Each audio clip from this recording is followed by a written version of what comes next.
Yo, what up, y'all? It's your boy Rob coming back at you once again with another Crimecast. So before we get started, you already know what to do. If you're not subscribed to the channel, make sure you hit the bell icon twice. Smash the like button, share this video out to all of your followers, and let's get it cracking. All right. So yeah, man, I can't wait to 2024. Got some new stuff on Crimecast for y'all that I think that you guys are going to like. You know what I'm saying? So hopefully you guys do. I got new stuff coming for all the channels that I hope you guys like. You know what I'm saying? I'm pretty sure you guys will. But you know, we're gonna test it out and we gonna see. We're gonna see. All right. So y'all already know we about to test the sound and make sure that everything is cool. If you guys can hear me okay, please give me a thumbs up or a radiation emoji in the chat. If you guys cannot hear me, then give me a thumbs down or an angry face. I'm going to shout out everybody who is in the building early. All right. Shout out to Katsy. Shout out to Carla Lockhart. We got Al McCowan in the building. We got Denise Scales up in here. We got Carlton Way in the building, and we got Lloyd Sky 9. So shout out to all of you all. Good to see you in here. I definitely appreciate each and every one of you all for being in here. We got a lot of crime to talk about because it's been a minute, and y'all know it. The first crime cast back after a minute is always wild. You know what I'm saying? Always ends up being like 3 hours. Hopefully, we can get this one done before that because, as you guys can see, I'm trying to improve my stream times. You know what I'm saying? I'm trying to make them shorter. So hopefully we can get it done maybe in about, maybe in under an hour, but I don't know because this just got a lot of reading. All right. So shout out to John Guillory. What's good with it, bro? So let's get into it. All right. So the first thing that we're going to talk about here, there were 16 people, a principal and a teacher, who were arrested in Fort Bend prostitution sting. Now, what's interesting about this, right, is this goes back to what we talked about in the last stream, right? And it's funny because Cameron actually made a great point. He said, when people get arrested for prostitution, it's only the male that gets arrested. You never really see the women get arrested. Now, what I'm about to do is we about to watch this video, and I want y'all to show me where they show the actual prostitute at in this video. All right, so let's get it. We begin with some new information on the big prostitution bust that took place in Fort Bend County this week. Now, we do know big prostitution bust minus the prostitute.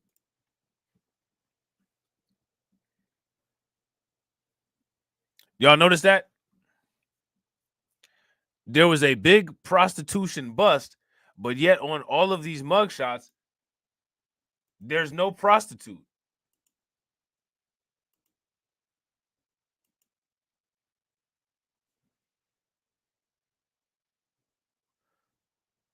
Where's the prostitute at? You guys notice that? That 16 men were arrested, including a school principal and a former teacher. Sheriff Eric Fagan said that they will continue to make arrests. He spoke with reporter Sherman DeSell about this investigation today. Sherman, what details did he give to you about this bust? Yeah, Rashi Caroline, good evening. Sheriff Fagan says that the men arrested in this prostitution sting were caught using a website that's known for soliciting prostitution. He also says that his department is going to be working diligently on this, especially since prostitution in these cases could easily be tied to trafficking. You don't know who you're talking to online. Now, here goes my question. They said that the prostitution can easily be tied to trafficking. Here's my question. How so? Unless, I guess what? Unless there's like a pimp involved or something like that. But how is that? What's you guys' thoughts on that? You could be talking to one of our officers. 16 men arrested in Fort Bend County for soliciting prostitutes, part of an Operation Naughty List, a multi-agency sting operation. The sheriff tells Fox 26 transactions were done on a covert website with undercover officers posing as sex workers. The days of the females on the street is pretty much over. It's very seldom that you see that. They're doing it now online. using social media. The DA's office states one of those men, 43-year-old James Schillingberg, a now former principal at Clements High School, agreed to meet up with an undercover officer at a Holiday Inn Express in Missouri City Monday night. They report he agreed to engage in sexual acts for $90. Just Wednesday night, Sugar Land police confirmed Mason McKee, a former Clements High sociology teacher, was arrested on a sex trafficking warrant out of Cobb County, Georgia. We did investigate that. It doesn't, at this time, seems like they have a connection. Another suspect, 31-year-old Prince Williams, was arrested for promotion of prostitution. Fagan wants to remind the public solicitation of prostitution is a state felony, and women often rescued in sex work cases can be tied to a global industry. Some of these workers are victims. They are victims. We've rescued over 30 victims here in Fort Bend County that was in human trafficking. It's interesting how with prostitution, if you're a prostitute, you're the criminal and the victim. But if you're a John, you're just the criminal. Like, that's just interesting how that dynamic works. Yeah, Sheriff says that they're going to continue to work on this case. It's an ongoing investigation. And because it's an ongoing investigation, that's why Fort Bend ISD declined to comment on those particular former staff members of theirs. And he also gave some tips on how to remain vigilant and be aware of your surroundings, making sure that nothing suspicious is happening in your neighborhood or in your community. He puts that down in the next hour. Hey, shout out to Shamika. I was thinking the same thing. As soon as he said that, I was thinking the exact same thing. I was like, man, who named that fool? You know what I'm saying? Yeah, that's like entrapment, Lloyd Sky 9 facts. If you guys agree with Lloyd Sky 9, give me a thumbs up. Lloyd Sky 9 says, I've always found it weird that they can convict you of a crime while setting you up. Facts. If you guys agree with that, give me a thumbs up. If y'all disagree with that, give me a thumbs down. We'll show that to you right here online and on the air. Reporting from Fort Bend, Sherman DeSalle, Fox 26 News. All right, so there's that. All right, so now the next one, right? What would you think about somebody that stole money from an elderly woman? Would you think that that person is a good person? If there was a bunch of people like that that lived in your neighborhood, would you be okay with that? Or would you want to probably move to a different neighborhood? Would that kind of behavior take the property value down? This next individual, and shout out to my man Torian Rain. What's good with it, bro?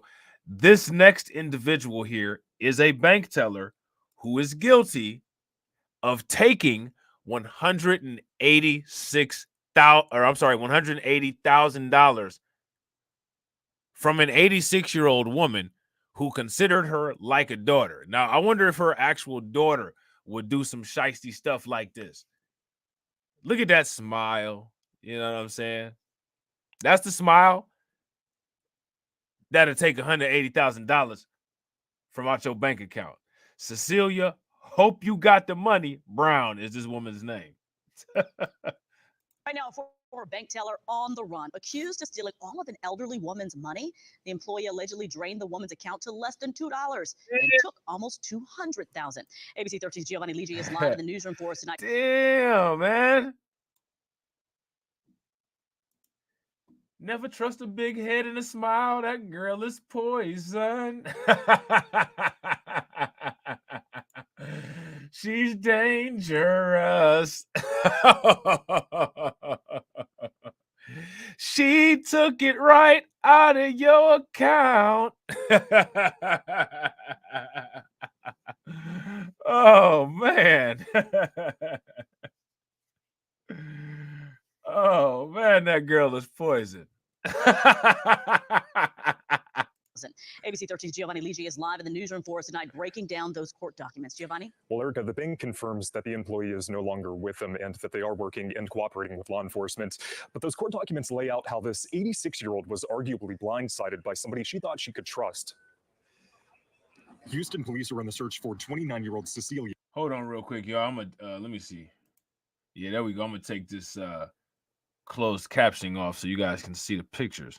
Brown. She's a former bank teller here at Frost Bank in Southeast Houston and is now accused of stealing almost $140,000. Court documents lay out her elaborate scheme that spanned for months. Those documents show she built a relationship with an 86-year-old woman who told police she considered Brown like one of her own. Oh, man. So, like, check this out. She milked this 86-year-old woman like this. How much money do y'all think that she's gotten off of men?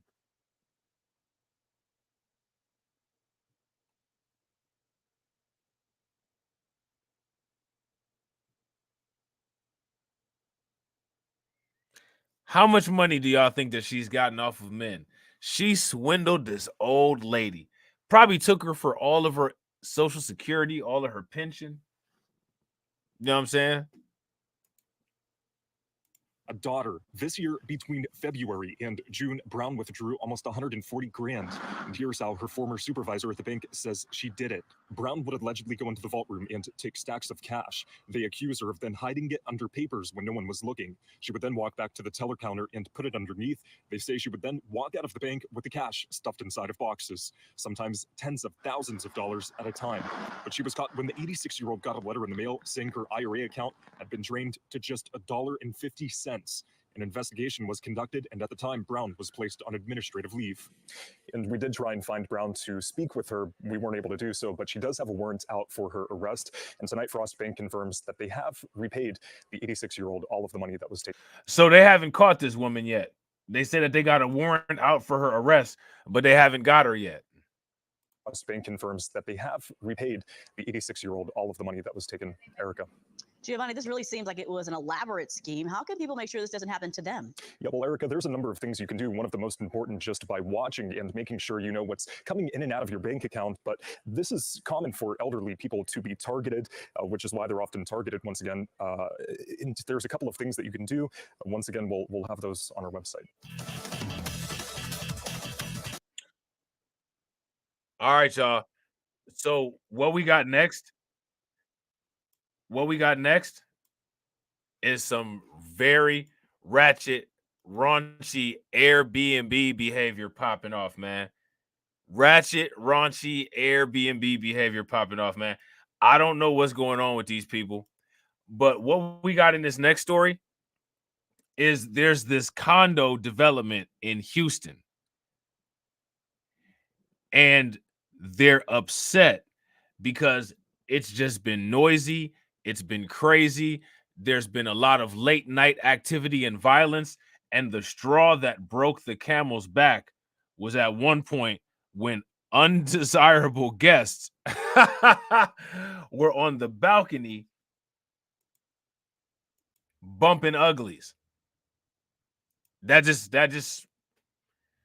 took everybody over the edge. So let's see what's popping off right here. Only on Fox tonight, some residents who live in a small upscale townhouse condominium in the Galleria area say they're witnessing sex parties and violence. It's actually become a weekend occurrence, and they blame short-term leasing as the cause. Fox 26's Randy Wallace is joining us live from the Galleria area tonight with this crazy story. Randy. Yeah, Caroline. Now, we sat down and talked with 7 residents. The ones that we interviewed on camera, they asked that we not show their face, say their names, and all but one wanted their voices altered. It's all due to an Airbnb out of control. If I can describe in one word what happened to the neighborhood is filth. They bring filth to this established family neighborhood. These townhouses are on a street right off of San Felipe. The $500,000, 3,200 square feet homes offer a lot to like, except come and go neighbors on the weekends.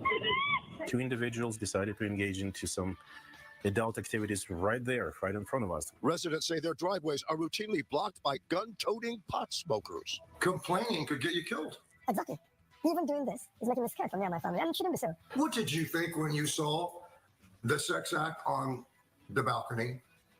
It was terrible. I felt terrible. This was on a Monday morning. We could have had kids. There's an elementary school. 2 minutes.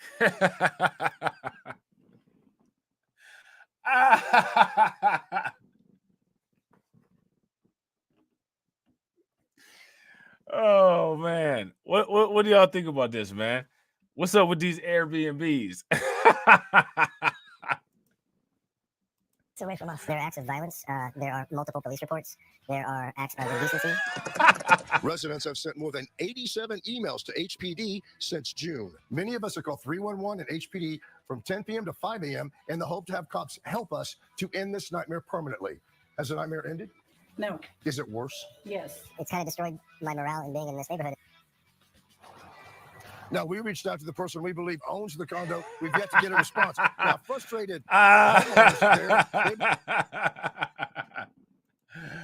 Oh man, it was like, what happened? He was like, do. Do.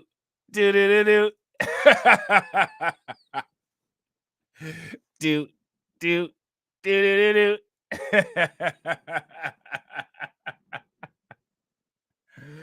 Oh man, it's like Alvin, Simon, I see a whore. Oh man. Believe that the only hope they're going to get, or the only relief, is going to be to pass a new city ordinance. Reporting live from the Galleria area, Randy Wallace, Fox 26 News. Man, why did he sound like a WWF wrestler though, a WWE wrestler? You know what I'm saying? He sounded like he about to go straight from the newsroom to go body slam somebody. So now this one is a little bit more serious, right? Yo, hold on real quick.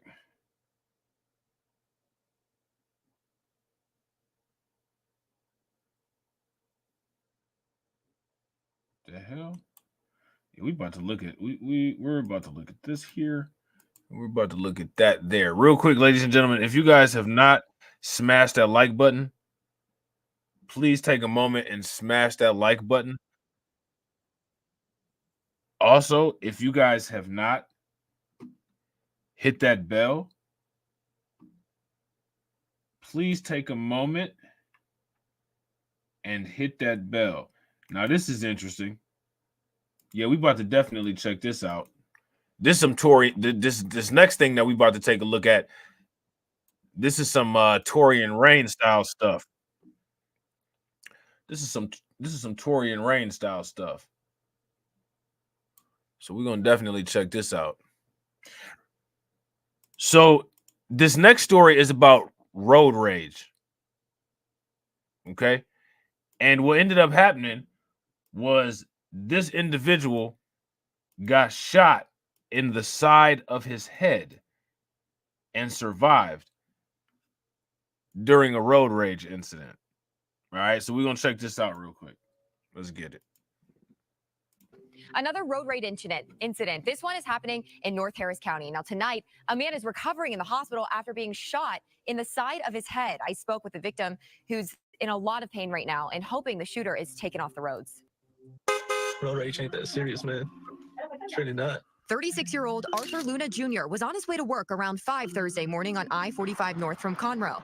According to a police report, the driver of a white pickup truck began driving aggressively, pulled up alongside Luna Jr., and shot him in the side of his face and head. It hit him, I believe, right here in his... How like, that's crazy. So they was just driving, you know what I'm saying? Nothing really going on, all like that. And then somebody just run up on you and pop you twice in the side of the head. Alongside Luna Jr. and shot him in the side of his face and head. It hit him, I believe, right here in his cheekbone, and it went through and came out the back of his head. If it would have went any further in the middle of his face, it could have been fatal. Now the husband and father of 2 teenagers is left in a lot of pain, undergoing MRIs, CT scans, and doctors are concerned about his brain swelling and blood clots. It's okay, Junior. After Luna Jr. was shot on I-45 between Ritchie and Rankin Roads, he managed to exit off West Road where he pulled into a gas station. He almost blacked out while he was exiting, I guess because he was losing so much blood. Who called 911? He did. Oh my gosh. His sister thankful, as this road rage incident could have been much worse, and she's hoping police find the man who did this to her brother. We just want... Shout out to my man Lehman Lucas. Bro, it's too many of them for me to keep track of. It's too many. I be trying to pick the best ones out of all the stories that I be seeing. The person who did it to come forward and pay for their actions. Not worth spending the rest of your life in jail over road rage. Well, Harris County sheriffs are investigating and have not made an arrest at this point, and the suspect is described as a white man in his 40s driving a white Chevy pickup truck and wearing a black hat. Damn, well, that explains why an arrest hasn't been made. That explains why the guy still the suspect is still alive and why an arrest hasn't been made. So yeah, before we get into that Tory and Rain style story, we're gonna take a look at some other stuff real quick. How many people saw that movie called The Attack of the Killer Clowns? And shout out to the bot enforcers. Appreciate y'all. If you guys saw that movie called The Attack of the Killer Clowns, give me a thumbs up. If you guys did not see that movie, give me a thumbs down. That movie is a cult classic, in case you didn't know. You know what I'm saying? Everybody should see that movie. It's actually a movie that they should have on Tubi, but it's not. Why am I asking you guys if you saw the attack of the killer clown? Because you're about to see a news story about an attack of another killer clown. But this guy was in Chicago. He was wearing a clown mask and attempted to stab a woman inside of a Chicago laundromat. Certainly a scary situation here in Portage Park. That woman's still in the hospital tonight, recovering with multiple stitches across her body. She says she was just inside this laundromat here when a man nonchalantly walked in with what she says a clown mask before he stabbed her several times. And he came up to me so quickly that I didn't have a chance to run. You guys I'm not laughing at the situation, so please, you know what I'm saying, anybody that's watching this, oh my God, this guy's laughing at this lady got stabbed. Like, no, I'm not laughing at the lady got stabbed. What I'm laughing at is, has anybody ever seen The Terrifier? What I was about to ask is, do you guys think that this was art from The Terrifier? If you guys think that this was art from The Terrifier that did this, give me a thumbs up. If you guys don't, then give me a thumbs down. And real quick, shout out to everybody that's watching. I appreciate you guys. We got 20 people watching, man. Shout out to y'all. If y'all haven't smashed that like button, take a moment, smash that like button. Also, if you guys have not hit the bell, make sure you guys hit the bell. And also, please share the stream to your social media. We're getting close to that 500, which is a milestone, so let's get it. Run, you know. And then he started stabbing me real hard. It was a big knife. Erica Gerchak says she comes to this laundromat all the time and has never had any safety concerns. That all changed Friday night when she says a man wearing a clown mask and a gray hoodie allegedly stabbed her 8 times. And I stood up with all this blood leaking from me on the floor, and I had still the right hand to call the police. But the owners live upstairs, so they weren't able to help me. Erica suffered stab wounds to her leg and her arm, which required several stitches and a multiple night stay in the hospital. It's also left her mentally traumatized. The nurse was coming to put some medicine, give me some medicine, and somebody was just walking toward me, the nurse walking toward me real quickly, and I jumped because I thought I was in the same position again, you know. It really affected me. Other people at the laundromat tonight say it's heartbreaking to hear about this stabbing, leaving them worried for their own safety. If I can't believe that happened, I'm always here with my family, my girl. We're always washing clothes here at least every other week. So thankfully, Erica is expected to be okay, still in the hospital tonight. Police say no one has been arrested. Watch breaking news on YouTube. Subscribe to. What's up with them not arresting any of these people? Do you guys notice that? Like, one thing that's a similar theme when it comes to all these situations is that people are not getting arrested for doing this stuff. People aren't getting arrested for doing this stuff. So now in this situation, this is an individual in South Florida, I believe in Miami, where a guy admits to quote unquote assassinating his ex-girlfriend and her mother in a Miami condo. And then he ended up turning himself in. A family tragedy. A mother and daughter found shot to death inside a condo. And we are now learning who the person is who police say confessed to the crime. NBC6's Steve Litz has been following the story all afternoon. He joins us with the latest developments this evening. Steve. Hi, Juwan. Hi, Trina. Police confirmed a little earlier that the suspect is the ex-boyfriend of the daughter who was killed in the situation. And police have also released the names of the two killed. Iris Bell Cartaya, that is the mother, and then Isbelsi Oliveira. She is the daughter. We have their pictures that we want to show you because we do want to put a face to these names. You have Iris Bell. She's the mom on the right, and then her daughter, Isbelsi, on the left, and both were set to celebrate birthdays here in the next about a week. Both lived here in the Yolanda Villas condominium out here near Miami International Airport. The mother worked for this condominium complex, in fact, providing cleaning and custodial services. And then her daughter, Isbelsi, did nails. She did manicures upstairs in the unit. A woman who lives here said that she heard the ex-boyfriend waited for a client to leave the unit, and then he ran in and then shot the two women and then left. Police call this an ambush type of situation. They say that he got into his vehicle and headed west to the West Miami Police Department, just a short distance away. And he confessed to officers there, that according to investigators, that he told an officer there what he did. And so Miami police went over to that West Miami Police Department and they took that suspect into custody. I spoke to one woman here. She lives in the building. She knows of the two victims and expresses sadness over the loss of a mother and her daughter. I know that the two women, yes, they're very nice, hardworking women. It's a shame that this unfortunately had occurred and it's happening at the moment. I just, I wish the family all the best. So police do know who the suspect is. Again, they're saying that is the ex-boyfriend of the daughter. He is in custody. He is going to face at least 2 counts of murder, and he's going to see a judge soon. We'll keep you posted on this one. Live in Miami, I'm Steve Litz, NBC6 News. So yeah, and as you guys can see, shout out to Torian. These are some quote unquote SOBs. The last two situations were quote unquote SOBs. And when I say SOBs, I don't mean sons of bitches. All right. So now, how many people have heard of this woman? And her name is Bridget Ziegler. If you guys have heard of Bridget Ziegler, give me a thumbs up. If you guys have not heard of Bridget Ziegler, then give me a thumbs down. Bridget Ziegler is an individual, if I'm not mistaken. She's a representative for an organization called Moms of Liberty. And apparently, she's involved in some type of quote unquote sex scandal. So let's see what she's talking about. Tonight to the I-Team investigation, a sex scandal, a Florida school board member, and the increasing pressure to resign. 2 Sarasota County School Board members are now calling for Bridget Ziegler to step down after she admitted to police that she engaged in a 3-way sexual encounter with her husband, Christian, who is the head of Florida's Republican Party, and another woman. Investigative reporter Katie Legrone. Getting it in. Getting it in. Getting busted open. Man. Somebody got busted open at the Capitol building. This woman here let her husband and another woman bust her open. Man, I'm telling you, with these political types, they be talking about all these values and all this kind of stuff. Y'all see what kind of values they be talking about when they be talking about them values. Y'all see what kind of values they're talking about. On today, following the new resolution seeking the removal of Bridget Ziegler from public office. Okay, we are in recess for 10 minutes. The attention surrounding the personal sex life of Sarasota County School Board member Bridget Ziegler is now the basis of mounting pressure for her to quit her public life with the board. I am not concerned with the salacious details of the Ziegler sexcapades. That's not my focus.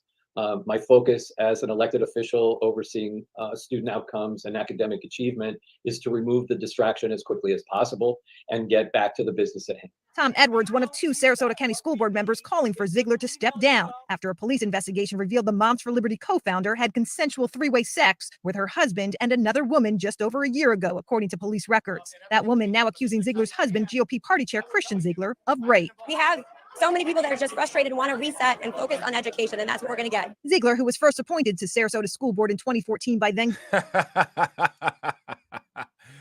Oh, man. Now, okay, so here's my thing, right? Did they say that it was confirmed that it was consensual?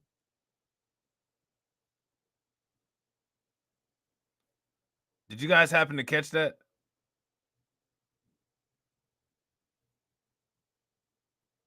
Now, the woman that they got the threesome off with then turned around and said that the husband did some stuff. Denise said freaky ass values. Governor Rick Scott has been reelected twice, campaigning on protecting parental rights and conservative values, including keeping critical race theory out of the classroom and sex ed focused on biology, not pleasure, according to her campaign website. She also helped lay the groundwork for what critics. So they're focused on keeping Black history out of the high school. Would later dub Florida's Don't Say Gay law. We don't take issue with her choice to engage in, the sexual activities that she's engaged in. That's her personal choice. Lisa Shore leads Sarasota's Support Our Schools, a liberal advocacy group. The problem is the hypocrisy, the blatant hypocrisy to call out others and talk about morality and family values while engaging in the activities that she's engaged in. The latest calls for Ziegler's resignation, not just from the left. Sarasota School Board Chair Karen Rose, a conservative ally. Okay, so here's my thing, right? Here's my that liberal chick, right? Now, I get it that that's not traditional, but if it's consensual and it's with your husband, my question is, what family value is that question here? It'd be a different story if this was an affair and they found out that somebody else was busting her down behind her husband's back. But this was some shit that her and her husband decided to do. So that's my question for y'all. That liberal lady said, oh, well, I'm outraged, you know what I'm saying, because it's the hypocrisy, but I don't see any hypocrisy. Now the hypocrisy that I do see is that these people claim to be Christian, and that's, you know, again, despite the fact that they did stuff like this in the Bible, it is against the Christian laws. But if this was something that was consensual between her and her husband, you know what I'm saying, and they did it, I don't understand how I don't understand what that chick is outraged about. Sending us this statement saying, in part, our community has been rocked by the disturbing revelations surrounding my fellow school board member Bridget Ziegler and the criminal allegations against her husband Christian. For the good of our students, teachers, staff, and community, I will be calling on Mrs. Ziegler to step down from her position on the school board. Given the intense media scrutiny locally and nationally, her continued presence on the board would cause. I gotta agree, Denise. This is fake outrage, if you ask me, especially from that chick. Fake outrage, because like if she's trying to compare this to like LGBTQ or something, it's not the same at all, if you ask me. Lehman Lucas said, I want to know how the one lady say her husband graded her and it's consensual. That's what I was asking about, bro. That's what I'm asking about. Shout out to Lloyd Sky 9. Lloyd Sky 9 says, why is this on the news? I don't know. That's a great question. I don't know. This is like what this is like. This right here is like workplace rumors that have spilled over into the media. Would you guys agree? That's what this is like. If you guys agree, give me a thumbs up. If y'all disagree, give me a thumbs down. And real quick, shout out to everybody that's watching. We got 22 people watching. If everybody could take a moment, smash that like button. Also, if you guys can hit the bell and share the stream to your social media, please do that as well. Cause irreparably harmful distractions to our critical mission. On Tuesday, the school board will vote on a resolution to formally ask Ziegler to resign from her position. As of Monday afternoon, she has not responded to multiple requests for comment. I'm Katie Legrone reporting. All right, so there's that. So I was actually going to oh, so look at this. So they've actually allowed her to remain on the school board. Shout out to Black Spider. What's good with it? They've actually allowed her to remain on the school board, which is interesting. Let's check this out. Sarasota County, Florida, calling for the school board member Bridget Ziegler to voluntarily resign her position. That resolution backed by every other Sarasota County school board member except for Bridget Ziegler herself, the lone vote of dissent. Tuesday night, we heard from Ziegler for the first time. You know, I am disappointed. As people may know, I serve on another public board, and this issue did not come up, and we were able to forge ahead with the business of the board. This is the first formal call for Bridget Ziegler to resign as school board member, as her husband and Florida GOP chairman Christian Ziegler is being investigated. He's facing rape allegations involving a woman who... Hey, but I want y'all to see that. Do y'all see the approach? Oh, well, let's just move forward. So I want you to pay close attention, because when it comes to dealing with reparations, they use the exact same logic. Like, you did something and it's looking bad for you, but instead of doing a thorough investigation, instead of figuring out what actually needs to be done and how to rectify the situation, let's just move forward with it, because it's not convenient for us to sit here and dwell on it, because we don't want to sit here and dwell on it because it makes us uncomfortable. Do you guys see that? She's doing the same thing. She's literally trying to shame the other people there for calling her out and calling her husband out about this shit.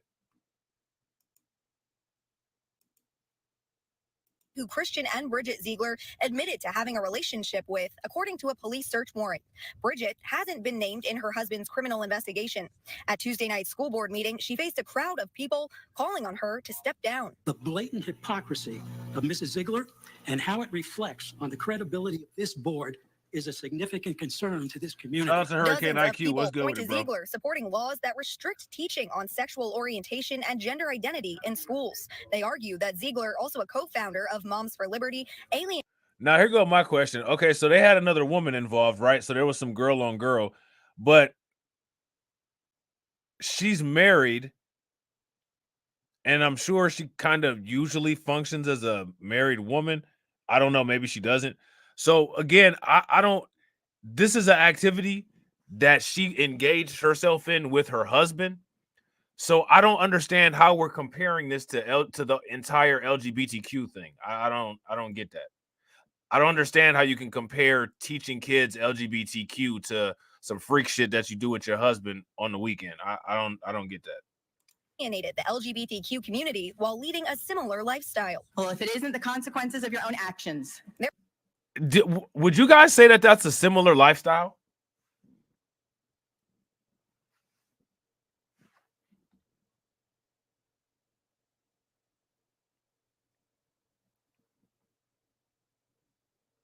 Me personally, I don't know if I agree with this. Oh, well, you're leading a similar lifestyle. I don't know if I agree with that. Matter of fact, I don't think I agree with that. There were some, though, who came to Ziegler's defense. I'm brave that you're here, Bridget. At least that you showed up.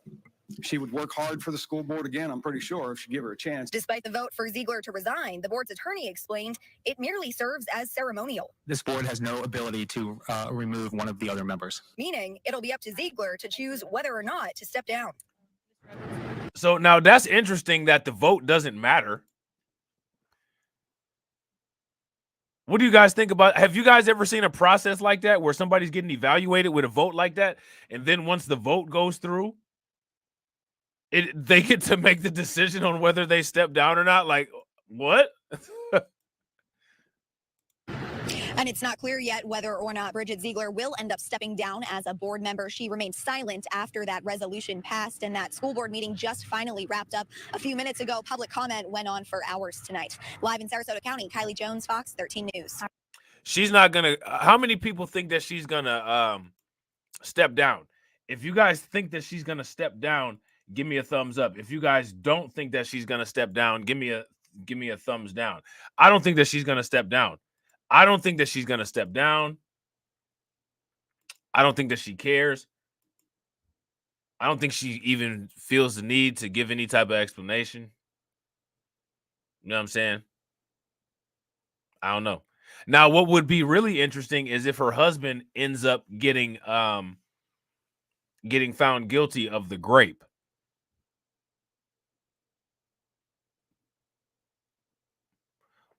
Now, what do you all think should happen if the husband ends up getting found guilty of the grape? This guy looks weird. Can we just take a moment?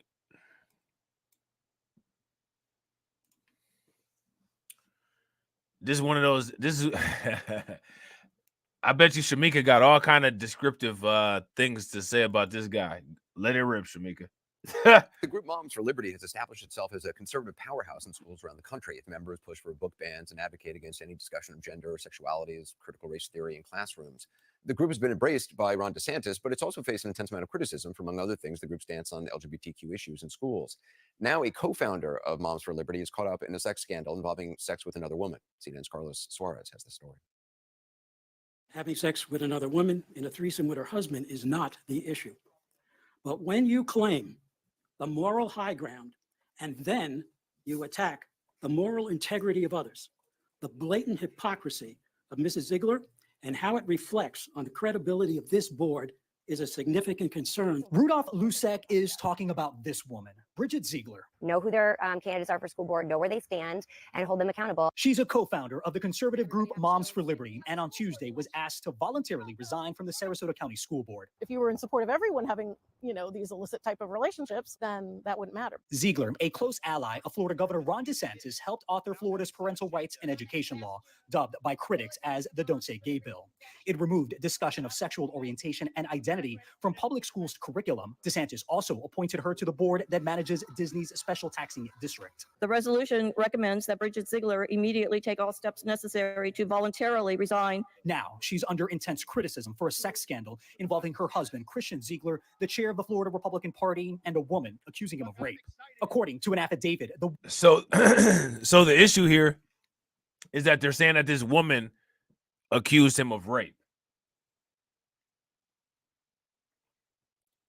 Yeah, I agree, Torian. Facts. Torian says, anti-black from her and most likely her husband. They're on their own as far as I'm concerned. Yep. Big facts. Big facts. That was the first thing that I noticed. the anti-Black history, anti-CRT, because we're not going to let these people continue to try to mask their nonsense. When they use code words, we're gonna call the code words what they're actually talking about.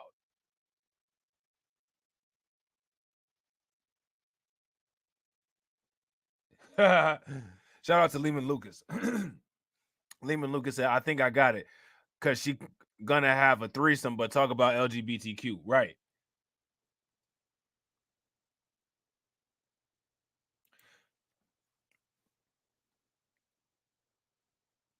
See, here go the thing. To be honest, for real, look. If you do some freak shit like this, right? And this is the same thing with old boy. From the first video that we did today.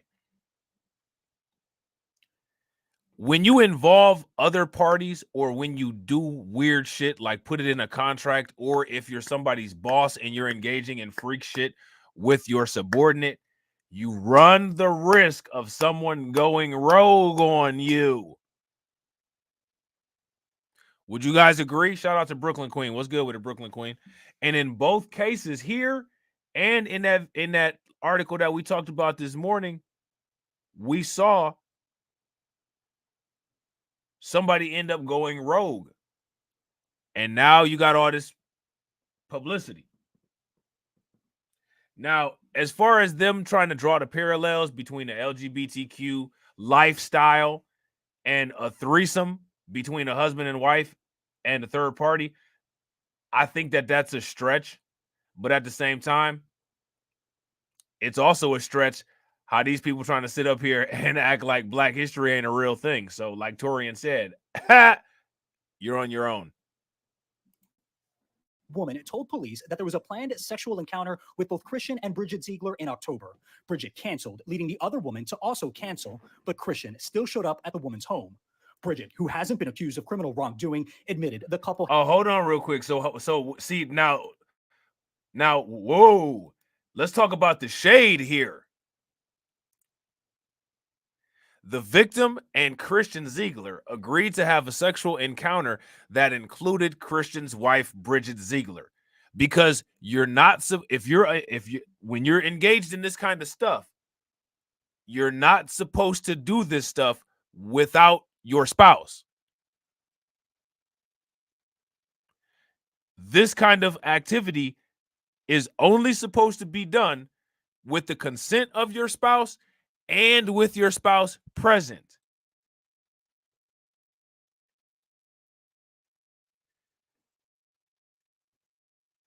She clearly wasn't comfortable doing it without the wife there and canceled. But this Christian Ziegler still came to the house without Bridget. That's kind of suspect.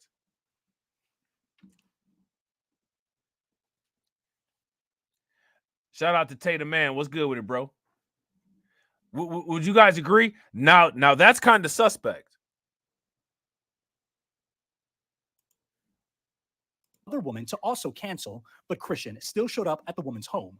Bridget, who hasn't been accused of criminal wrongdoing, admitted the couple had a previous three-way sexual encounter with the woman, quote, over a year ago, and that it only happened one time. Ms. Ziegler, you have tarnished the soul of the school board here. So they got a history. They also got a history too. So again, I think I see what's going on here. I think what we got is the similar type situation to what we had in the other live stream. I think that the relationship between their third party soured, and she wants some revenge, and she's taking it out on the husband because she know that that's the easiest way to get to it. If you guys agree with that, give me a thumbs up. If y'all got a different theory, then let me know what your theory is in the comment section. And also, real quick, shout out to everybody. I appreciate each and every one of you guys being here. If you have not smashed that like button, we got that goal to try to get to 500. Make sure that you guys hit that bell icon and subscribe to the channel. Also, make sure that you guys smash the like button and please share the stream to your social media. time. Ms. Ziegler, you have tarnished the soul of the school board here. Shout out to Alonzo. What's Hypocrisy good and with it, bro? duplicity. Ziegler sat stoically through the 3 hours of public comment at a school board meeting Tuesday night and gave no indication of stepping down from the school board as her husband is. I'm not trying to be funny, but this is the arrogance of privilege, man. She definitely got that white privilege, man. She's wearing, look at this. I want y'all to see this. This right here, she is wearing the white privilege Karen face proudly. Because what's crazy about this shit is that people have gotten canceled, like actual cancellation, for less. And she's sitting up there because she knows that there's not going to be any consequence at all. And this is just the inconvenience. See, like, this is the inconvenience face. Like, this isn't the I'm worried that this is going to mess up my career face. You know what I'm saying? This is the, can we hurry up and get this shit done so we can go ahead and do whatever it is we got to do? As a matter of fact, she actually said that. She actually said them words. Well, we could have got to more stuff if we weren't stuck on this and could just move forward. She actually thinks that.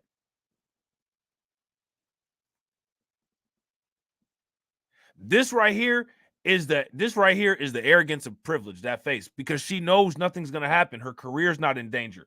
Like, this is nothing. And I think that's exactly what it is, Lehman Lucas.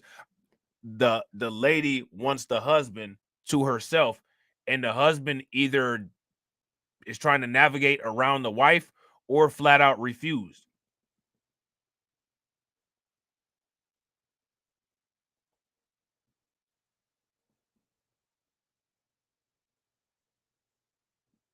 Right. No, I agree, Katsy. But what I'm saying also is that when there's allegations like this, people get asked to step down all the time. Like, this ain't nothing different than what anybody else goes through.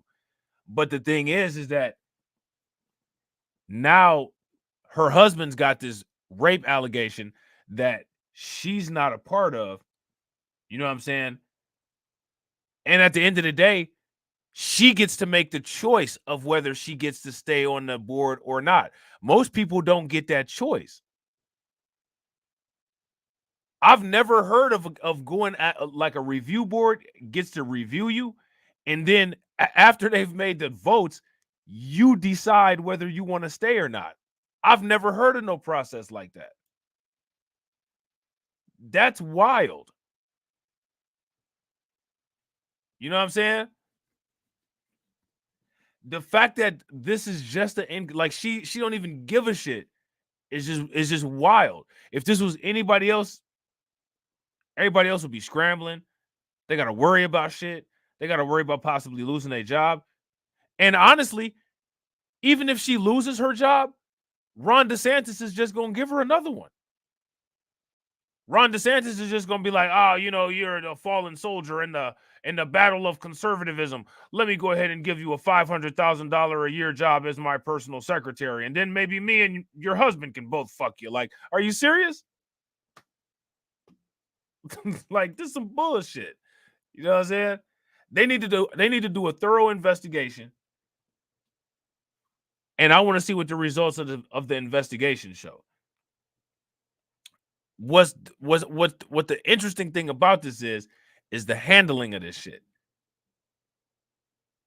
And the fact that she just outright blatantly just doesn't give a fuck.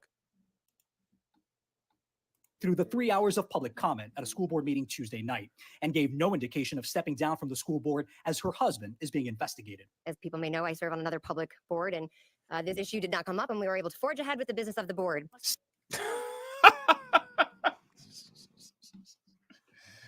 There, hey, look, there it is. You know what I'm saying? No, I get it. I feel it. No, it's all good. It's a discussion. You know what I'm saying? We all, you know what I'm saying? We discussing it. But like, this shit is crazy though. She didn't even, like, in most cases, people will be like, well, you know, there's an investigation pending. I'm not able to say anything. Like, she ain't even coming about it like that. Like, she's snarly and snapping at the people. Like, this shit just crazy, man. Like, this shit is just wild. Husband is being investigated. As people may know, I serve on another public board, and This issue did not come up, and we were able to forge ahead with the business of the board. Man, can you imagine being her coworker? Can you imagine being her coworker? I'm not trying to be funny, man, but she seems like that kind of coworker that you have to get together at least twice a week. You have to get them together twice a week. She's one of those people that comes in the morning wearing heels, walking extra hard on the heels, drinking a cup of coffee, don't say shit to anybody, just starts throwing around orders. You could tell she's like that. She got that vibe. Torian says she looked too much like Amber Turd. That's funny.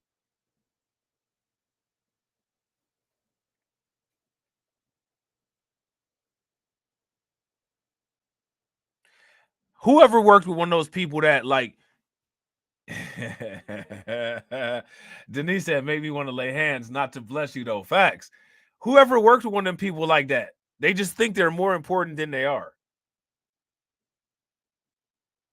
When I was younger and more naive, that shit used to kind of irk me. Because I used to be nice. That's how I ended up being so like messed up nowadays. I used to be really nice. You know what I'm saying? And I would, and you know, like I did the things that my parents told me to do. I would say hi. I would say good morning. I would say please and thank you.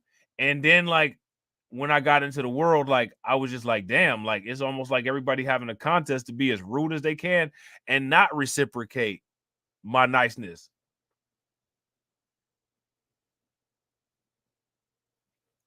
It is facts. DC Precise got him at the job. I'm saying got him at the job. But see, now I've evolved.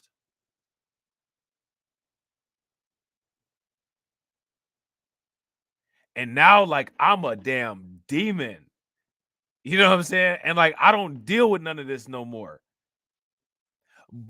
I hate to say this, but you only deal with that kind of, like, you only deal with that kind of stuff when you're nice. It's amazing. It is amazing how everything changes. You know what I'm saying? It's amazing. Shout out to Brooklyn Queen. Brooklyn Queen said she's the type you always have to have a witness just to have a conversation. Yeah, facts. Or you got to be around a bunch of people. Still, she got an earful from the community. Resign. The majority of those that showed up criticized her, though she did have some support. What an adult does in her private life is hers. It's not for you to judge. But some in the community are pointing to Ziegler's hypocrisy in passing judgment on others. We hear about all of those hypocrites for my entire life. It's always do as I say, not as I do. The fallout from the sex scandal and the criminal investigation has been swift. A Moms for Liberty chapter in Pennsylvania split from the national group, and top Republican officials in Florida, including Governor DeSantis, have called on Christian Ziegler to resign. I don't know that you have any real standing with that hanging over you. In a statement, Christian Ziegler's attorney said, quote, "We are confident that no charges will be filed and Mr. Ziegler will be completely exonerated." And Carlos Suarez joins me now. So see, now here go the thing though. Now check this out. Ron DeSantis is even calling for her to resign.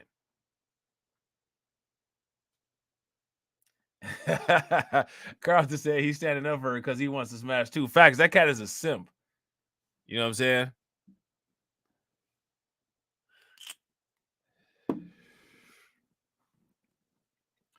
Bro, DC, I'm telling you, if you only knew, I am so mean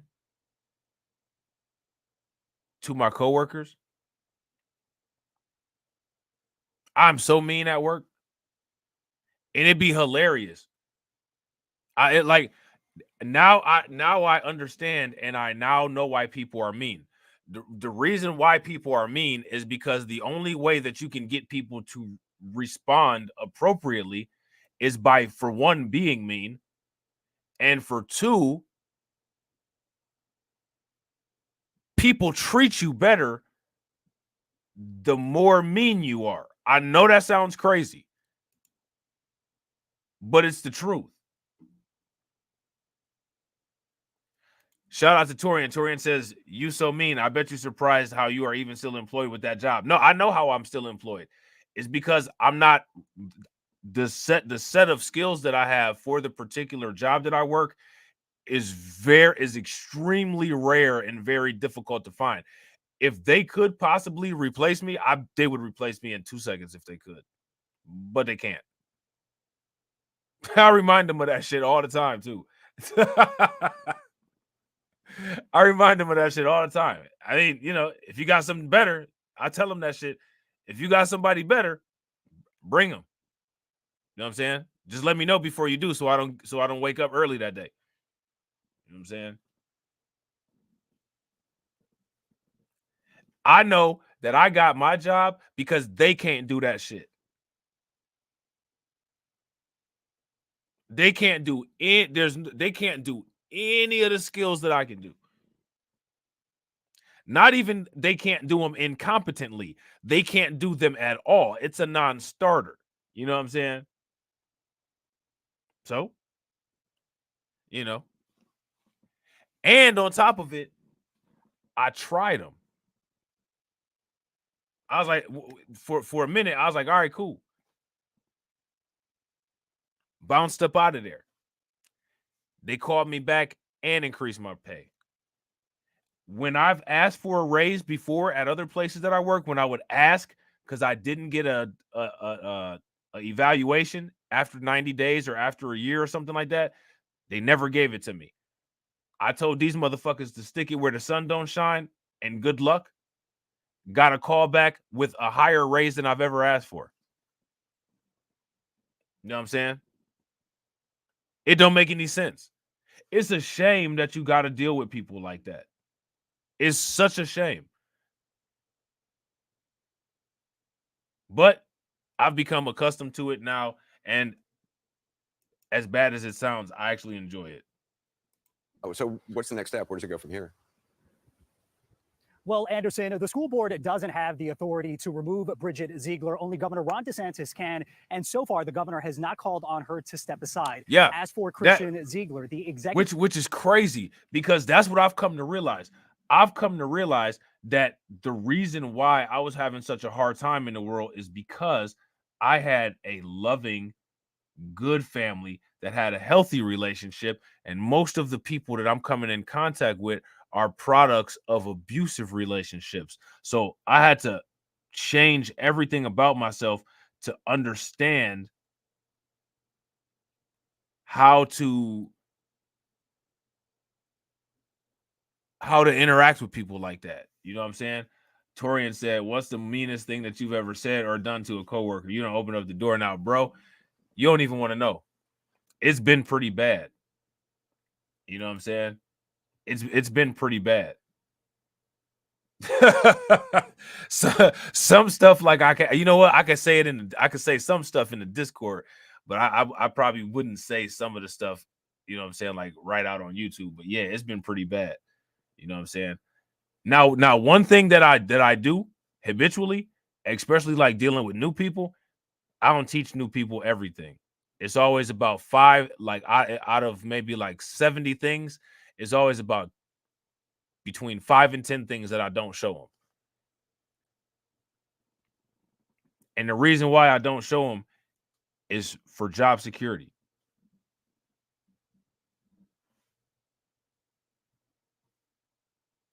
Even though my position is difficult to fill, they could try to maneuver something or try to combine some jobs or try to do something to make it seem like, to try to make a position that could actually do the tasks that I do. But yeah, nah. So just to shut all that down, certain stuff you just don't get taught. There's always going to be 5 or 6 things that you got to come back to me and ask me about. And if it's a nice day, I might help you with them. You know what I'm saying? But if it's a bad day and I just feel like being an asshole, I'm going to tell you I oriented you, and I know you're not trying to tell me that I didn't give you a sufficient orientation. You better go back and try that again. You know what I'm saying? Denise said, "I'm a yeller, plus I'm a mean mug." I'm not a yeller. I'm not a yeller. And I don't really mean mug.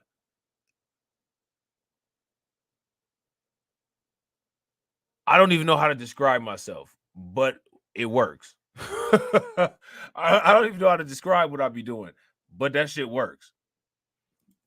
Committee of the Florida Republican Party is going to meet this weekend, and they're going to decide whether to suspend Christian Ziegler and take a vote of no confidence. But right now, Anderson, both Zieglers remain in their leadership positions. So they both are still in their leadership positions. Now, okay, so apparently somebody has said here that Christian Ziegler recorded sexual encounter with grape accuser. Shout out to Jesse Paris. What's good with it, bro? And real quick, shout out to everybody. If you guys haven't smashed that like button, please take a moment, smash that like button. Also, if you guys have not hit the bell, make sure you guys hit the bell. And please share the stream to your social media. Christian Ziegler recorded sexual encounter with grape accuser. Police recovered a cell phone video that Florida GOP chair Christian Ziegler took of his sexual encounter with his grape accuser, a report said. Now,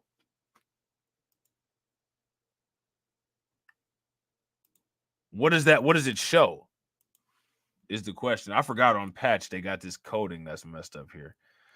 So now here it says Florida GOP chair Christian Ziegler recorded his October 2nd sexual encounter with his grape accuser, which police were recently able to recover, according to a report from the Florida Center for Government Accountability. Sarasota police would not confirm the existence of the video to Patch because of the ongoing investigation. The victim, a woman, told police she had a previous three-way sexual encounter with both Christian and his wife, Bridget Ziegler, a Sarasota County School Board member and Moms for Liberty co-founder. Bridget confirmed this encounter, which happened about a year ago, to investigators. The woman told investigators that she initially agreed to have Ziegler at her home the day of the incident because she thought his wife would join them, according to a search warrant shared by FCGA. She canceled on Christian when she learned that Bridget Ziegler wouldn't be there, messaging him, "Sorry, I was in mostly for her." Oh, man, I know he didn't like hearing that.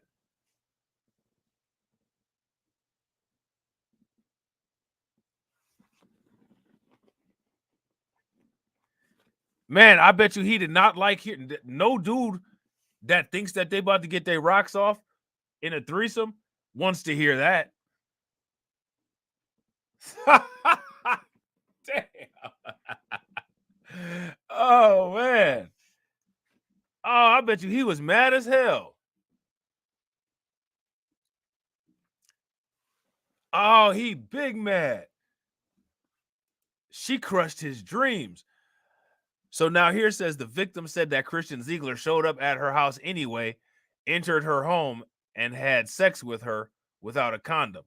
The woman later told a relative that she was raped. Oh, man. Christian Ziegler has maintained his innocence and said their sexual encounter that day was consensual. On November 2nd, he told investigators that he took a cell phone video of his encounter with his accuser, but initially said that he deleted it. Police learned that after the allegation was made against him, he uploaded the video to his Google Drive, but they were unable to find it during an initial digital extraction, according to the search warrant. Sources told the FCGA that law enforcement was eventually able to recover the video. Man, why they do him like that? Ziegler's brief video shows them in her apartment while she was bent over a piece of furniture in the bedroom, according to the report. Surveillance video footage from the building also shows him arriving at her apartment, knocking on her door, and walking inside. He and the woman are later seen leaving the apartment together, the report said. I think there's a little bit more to this story than we're hearing about. And I don't think that when all the details come out with this story, I don't think that is going to end good for Bridget.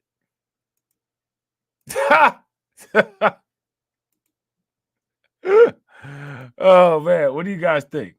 What y'all think about that? So we got another article here.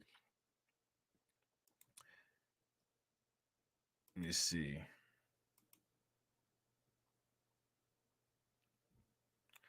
So the Florida Republican Party suspended this guy. They suspended Ziegler.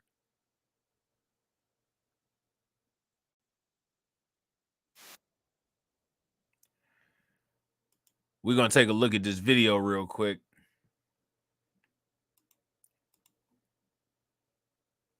Hurricane IQ said that's what he gets for simping. I think that I think it was a little bit of stuff that hasn't been talked about that was going on. You know what I'm saying? I think there was some extra details. I think there's some extra details that haven't really been discussed that were going on. And I think that the extra details not being discussed were going on between homeboy and the wife. Or between homeboy and the third party. And I don't think that the wife was privy to it.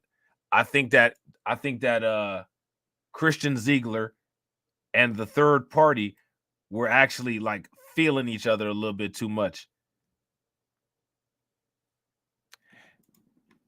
And I think she's mad at Christian. And I think that's all of that plays into why Bridget is not named in the lawsuit. But I think all this is going to come out at some point, and it's going to come out that old boy was messing around with the third party on the side, and Bridget ain't know about it. You know what I'm saying? Can say a meeting to potentially oust their embattled chairman could happen as soon as this month. It comes as GOP Chair Christian Ziegler faces intense pressure to resign amid allegations of sex assault. The pressure on Florida GOP Chair Christian Ziegler to resign amid allegations of rape and sexual battery couldn't be more intense. Hello, Florida. Tuesday, Republican leaders like Florida's governor. I think when you have an investigation of crimes of this magnitude, I think that the mission has to come first. It is not helpful to the mission to have this hanging over his head. And House Speaker Paul Renner reaffirmed their belief that Ziegler is a distraction for the party and needs to go. Damn, so you see how they really sticking by him. You guys see how these guys are scurrying to disassociate themselves from this guy? So much for the loyalty.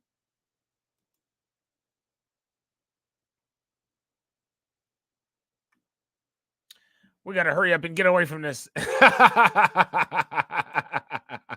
You guys see that?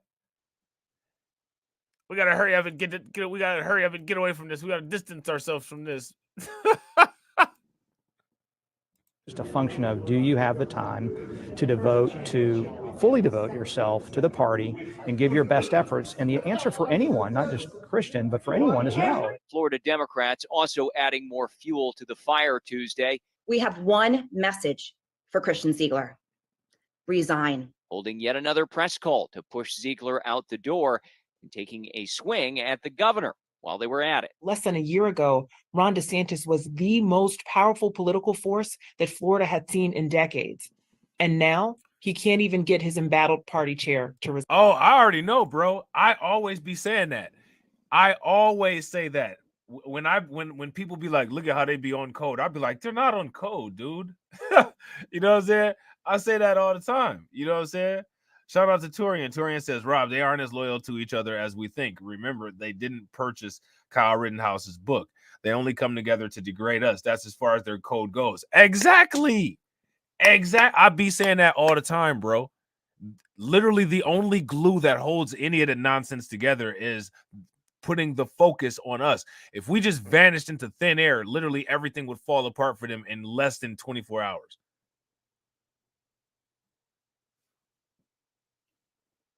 You know what I'm saying?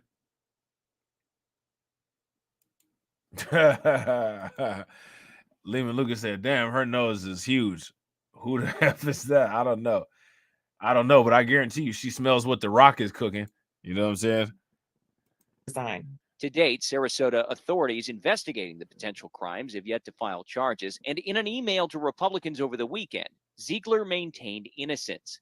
Quote, "We have a country to save, and I'm not going to let false allegations of a crime put that mission on the bench as I wait for this process to wrap up." Man, it's crazy how delusional a lot of these people still delusional on their missions that they're not actually on. Like, you're not about to, like, for one to, you got some grandiose shit going on, bro. You know what I'm saying? That's all I'm gonna say right there. But in the last 24 hours, Florida GOP Vice Chair Evan Power got enough support from fellow party members to set up a special meeting on December 17th behind closed doors in Orlando. Shout out to my man Wheelit. Shout out to my man Wheelit. What's good with it, bro? The RPOF Executive Board now set to consider suspending Ziegler's pay, reducing his power, or removal. Power said in a text to us, quote, "Just doing my part as VC for the party." Ziegler, as of Tuesday afternoon. Hey, they want him to do his part and depart. Hey, if you guys agree, they want him to do his part and depart, then give me a thumbs up. If you guys disagree, then give me a thumbs down. Yeah, bro, they want you to do your part and depart. Had yet to comment, despite repeated attempts. Vice Chair Power would likely be tapped to become the interim chair in the event of Ziegler's ouster. And party members tell us from there, an election would need to be held within 60 days to determine a more permanent replacement. That's the latest out here at the state capitol. I'm Forrest Saunders reporting. All right, so there's that. All right. So now next, we got of course, again in Florida, because it all goes down in Florida. We got a Florida police officer who was charged with armed kidnapping, sexual battery, and other charges. And allegedly, he did these things to his girlfriend. Lucky girl. Maybe not so lucky. She chose him. It's what she wanted, I guess.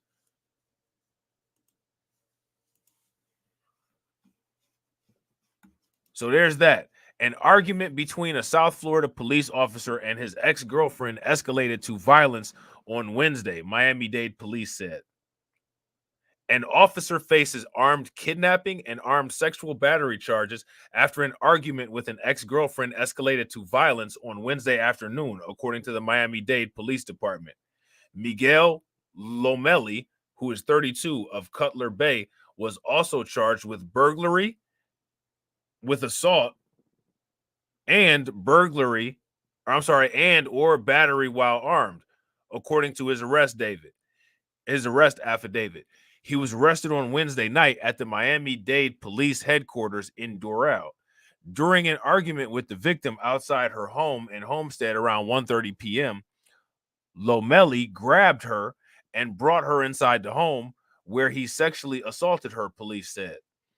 There is no place for betrayal of public trust of any kind in the Miami-Dade Police Department. I disagree with that. There is lots of space, open air, and opportunity for massive amounts of police distrust, public distrust in every single police precinct. Would you guys agree? If you guys agree with that, give me a thumbs up. If you all disagree, give me a thumbs down.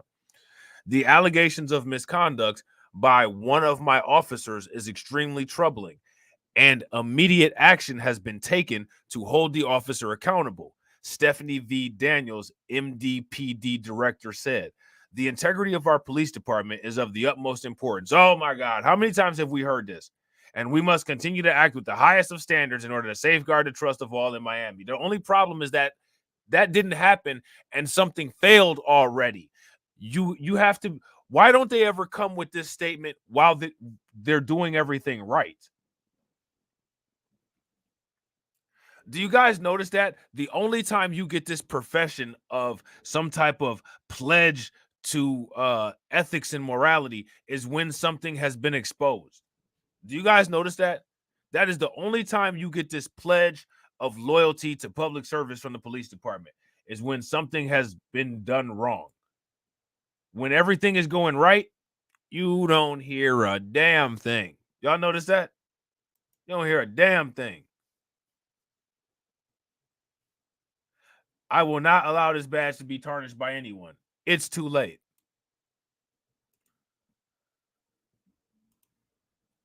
The badge is already tarnished.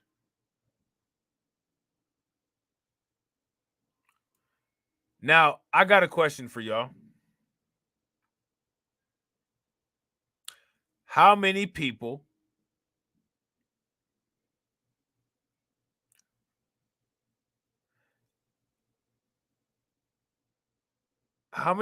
heard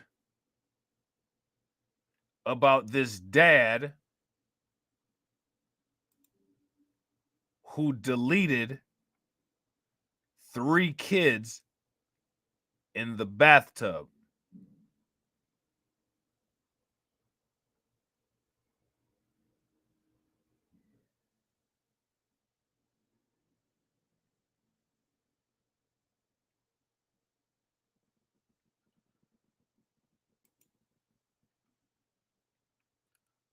Why would you delete 3 kids in a bathtub?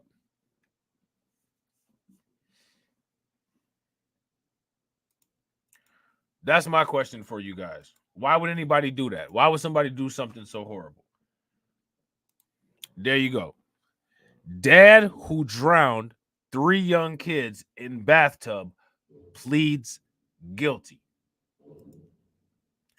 Jason Carrells will be sentenced to automatic life in prison for the guilty pleas on the first-degree homicide charges. That's him right there.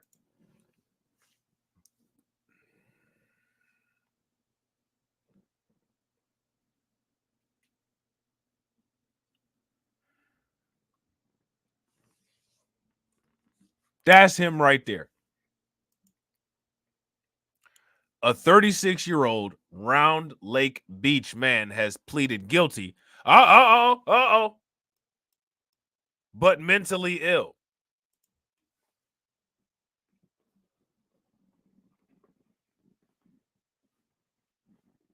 Now, he's been mentally ill this entire time, but he's never deleted anybody. All of a sudden, he snapped.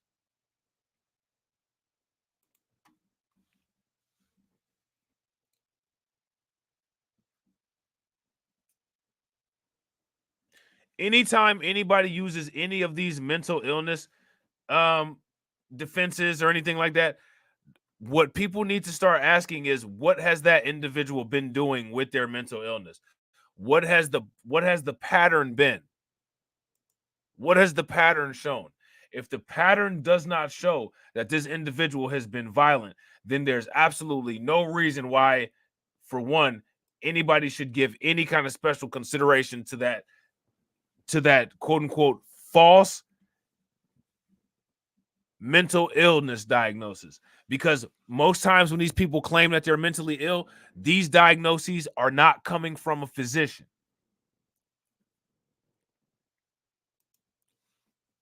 These are people just saying, well, I'm crazy. Well, you're not crazy. I don't believe that you're crazy. People who are crazy in most cases don't know that they're crazy. Because when you're crazy, or when you're delusional, or when you're demented, that's the whole point of you being delusional or demented. You believe that reality is altered from actual reality because of a deficit with your brain chemicals, you know what I'm saying? Like dopamine and serotonin, or because a degenerative disease, or possibly because of drug use, which drug use technically would be chemical imbalance in the brain. So that would count as category 1. You know what I'm saying?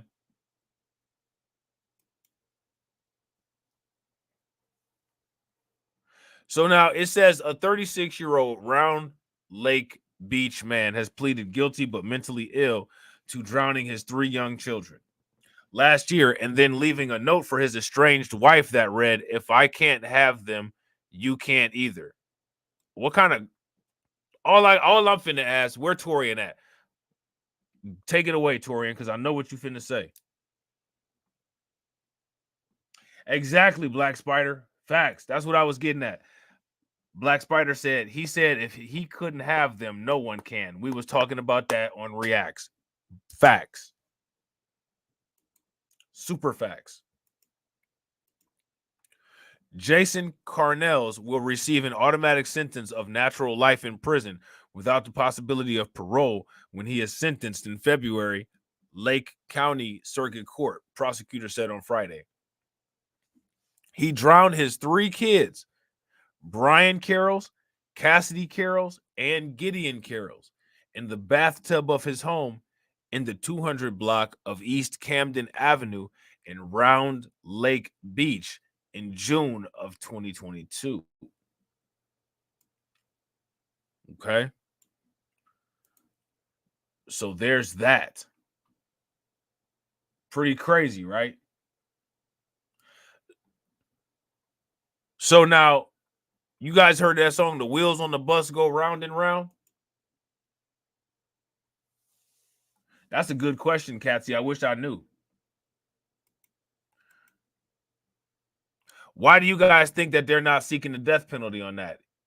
Maybe they have a provision for automatic life. I don't know.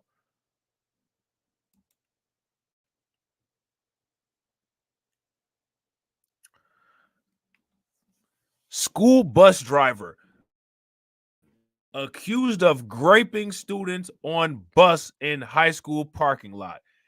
You sick, Lego-headed fool.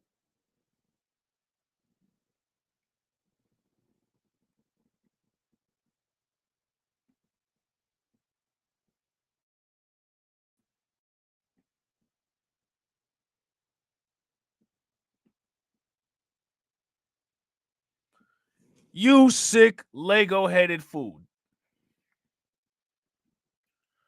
Now, how many people heard about this? See, I'm telling y'all, these are the crimes right here that you don't hear about. Who trying to go to Toley Island in Savannah's Beach? Who want to go? I wouldn't mind going. I ain't even gonna sit up here and lie to you. I'm straight up down. Let's get it. Let's go. Is the weather finna get bad?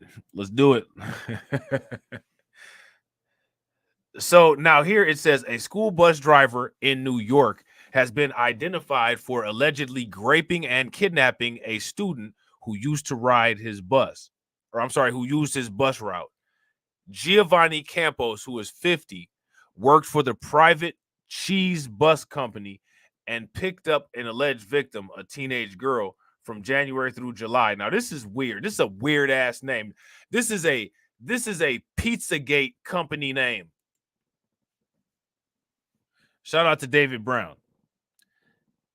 That the name of that bus company and dealing with kids is some shit straight out of Pizzagate.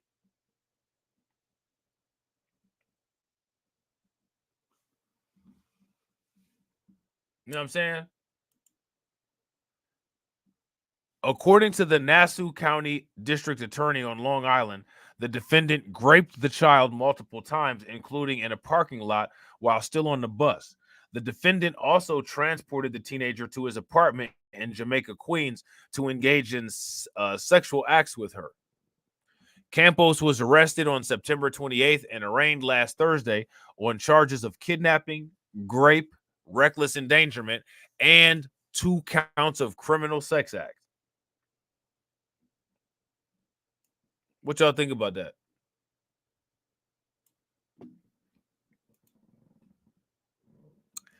All I gotta say is, just remember, it's only us that commit the crimes. You know what I'm saying? As long as you remember that, you'll be fine.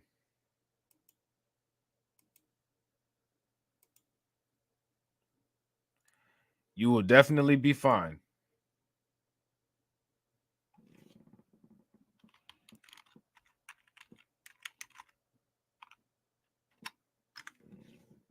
Give me 1 second, y'all.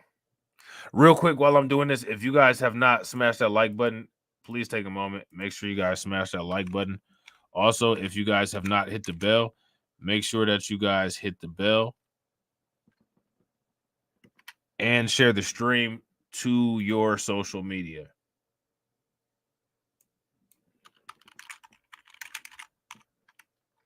Oop, hold on.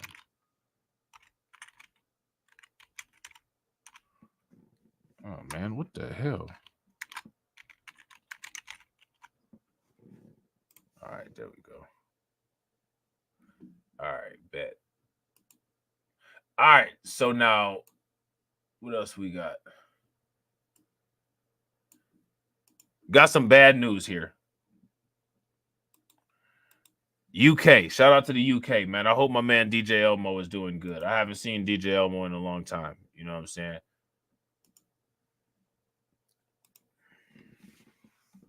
I want you guys to read that headline real quick.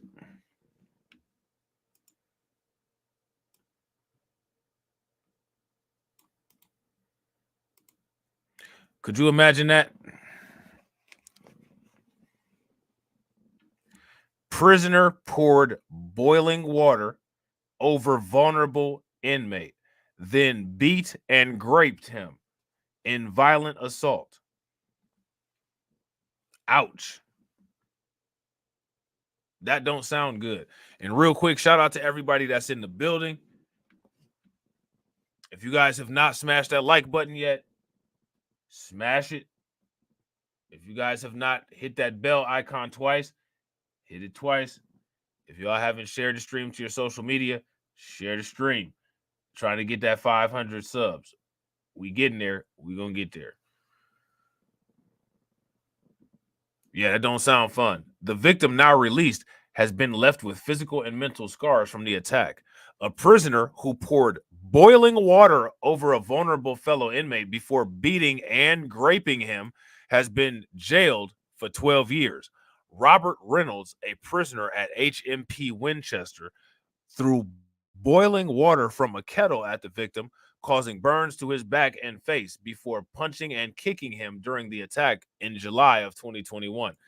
That was probably a horrible experience.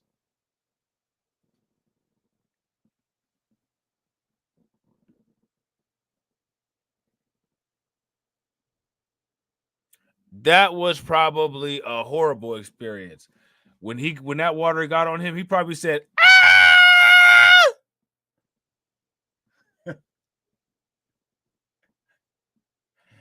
I bet you he was slapping his back all hard. That is not cool, man. Not cool. He was screaming at the top of his lungs. Y'all ever seen those cartoons when they scream so loud, the tonsils be going back and forth like a pendulum in a clock? That's exactly what was going on when homeboy got that hot water poured on him. I'd have been doing the same thing.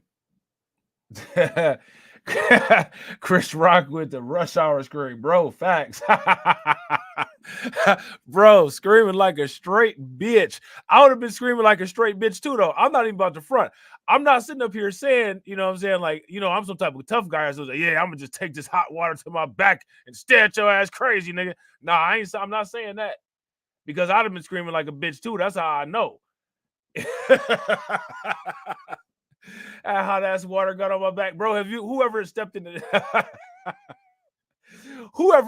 the shower and the water been too hot and you start doing the hammer dance to try to get away from the you start doing the hammer dance to try to get away from the water because that shit hot and you're like, uh-oh, here come the water, here come the water, here come the water, let's make it cool.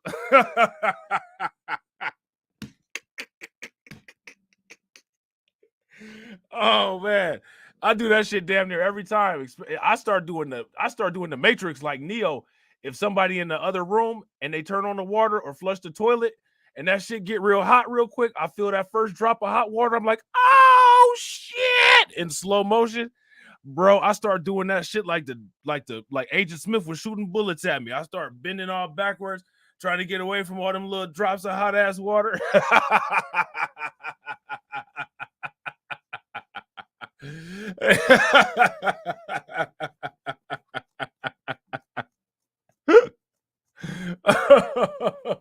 Oh man, bro, I'll be in the bathroom like, oh shit, this water hot. They be like, trying to get away from that shit, bro.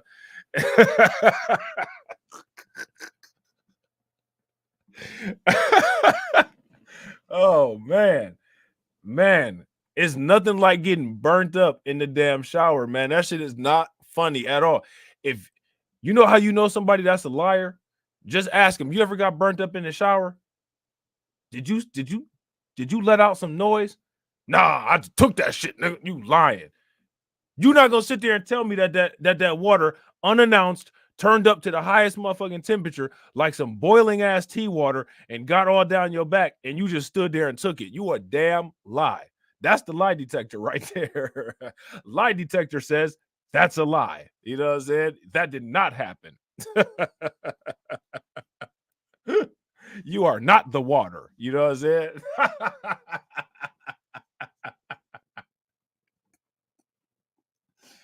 Oh man, I know this motherfucker. Yo, he was getting burnt with the water, and he was getting forceful insertion happening at the same time. I know this motherfucker was screaming to all kinds of tops of his voice. That dude, he was probably like, "Shut your ass up." He was probably screaming in stereo.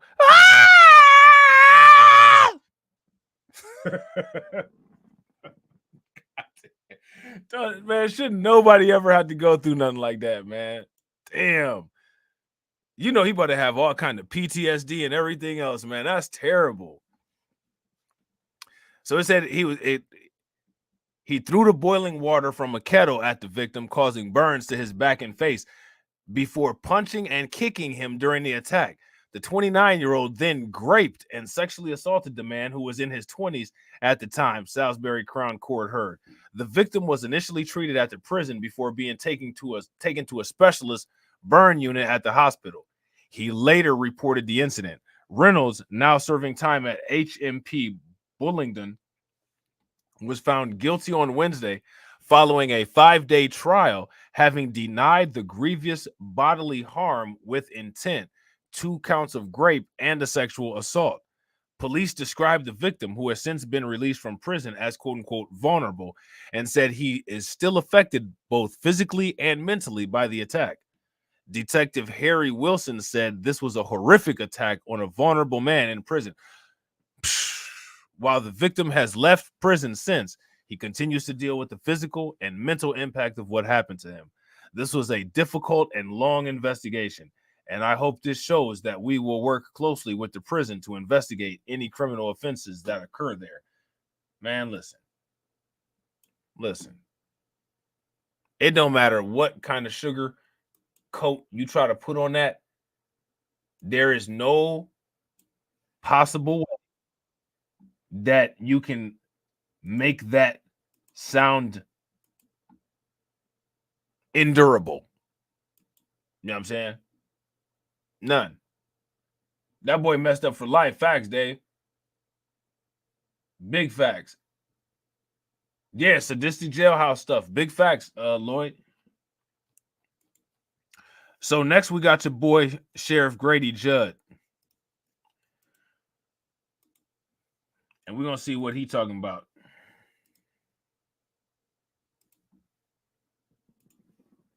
Stop these drive-by shootings and kids shooting and killing kids. So the story that I want to start with and I want to introduce you to is Daquan Carey. He's a gang member. And I'll take you back into history, August the 28th.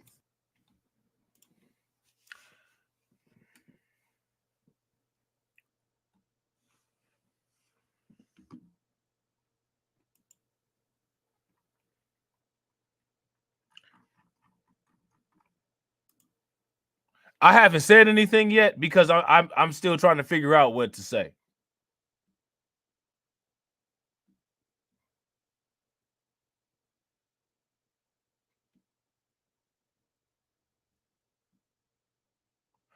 I have not said anything.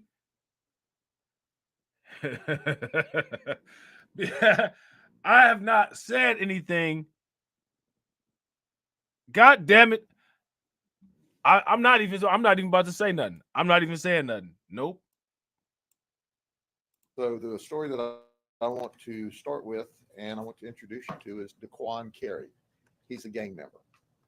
And I'll take you back into history, August the 28th, 2022. I hate this motherfucker right here.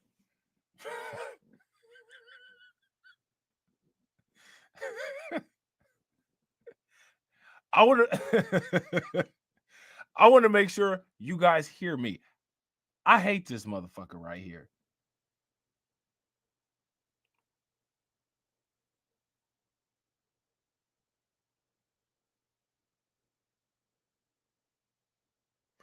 Bro.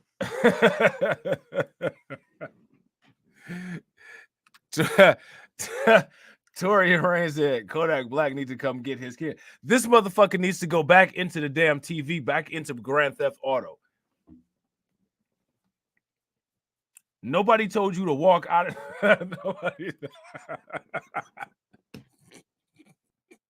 Nobody told you to walk out the damn video game, asshole.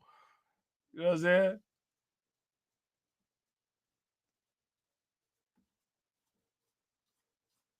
This boy's stack of money is bigger than a gun. God damn, I hate this motherfucker right here, man. God damn it. A group of gang associates and members were in Lake Wales, and they got into an argument over a video game. And there was a shooting. And in the middle of all of this running gun battle, as it was, ultimately, a victim, Tavell Burgess, shot Cameron Silas and killed him in self-defense. So obviously, he was not arrested. I have talked about subsequent to that shooting in Lake Wales, there'd been an event where they tried to shoot up a house just outside of Lake Wales. Well, let's fast forward. So there were 5 gang members that went after Burgess inside the public supermarkets on 6th Street in Winter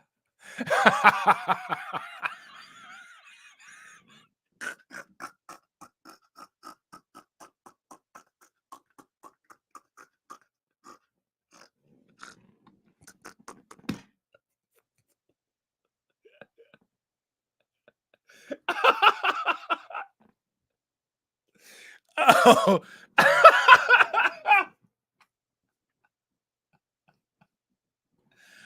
Man, if this motherfucker's a teacher, I'm about to be so.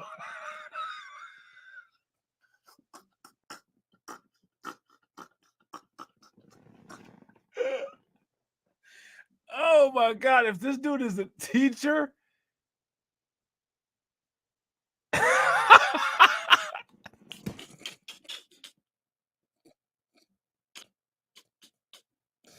But that's what the video but that's what the video says though. What the fuck is this motherfucker teaching anybody? I read Tori. I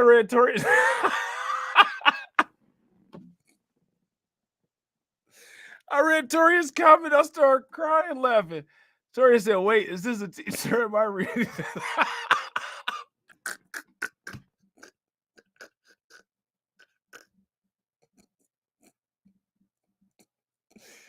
Oh my God, man! They had to put the wrong title on the video, man. They had to put the wrong title on the video. Oh man, whoo!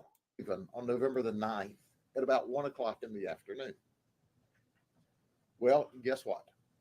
When they went after Burgess, who was in there, to beat him up inside the Publix, Burgess armed himself with a knife that he bought. He first tried to hide from them in the Publix in the bathroom, and then he ran from them in the store, and ultimately he bought a knife. They jumped on him in the Publix, and he cut and stabbed and killed another gang associate. So this is the second person that he has killed in apparent self-defense. That case is still under investigation by the Winter Haven Police Department, and they're looking to possibly bring charges against some of the 5 associates for the death of the one gang associate. And Burgess gets away again with his life. Well,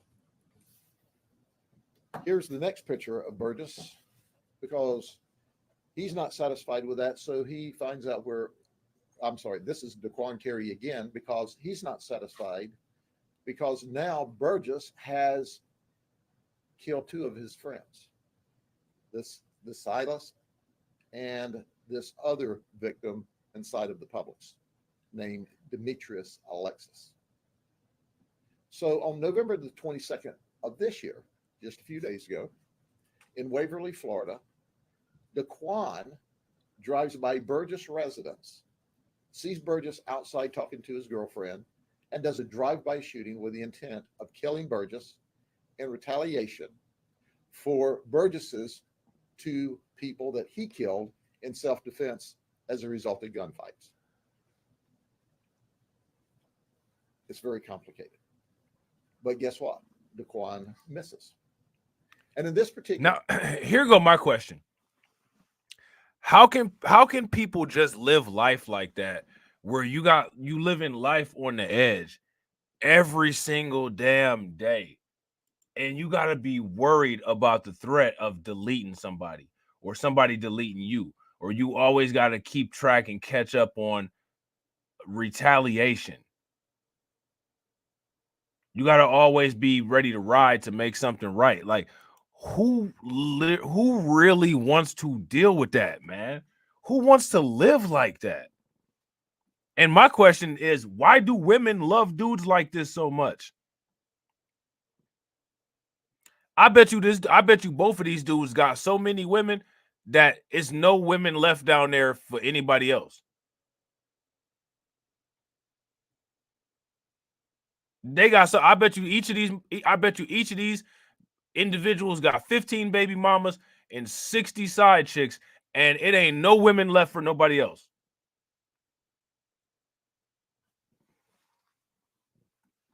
Facts, win, lose, or rug. It's like living life in the power universe. Facts. Yeah, facts. They standing on business.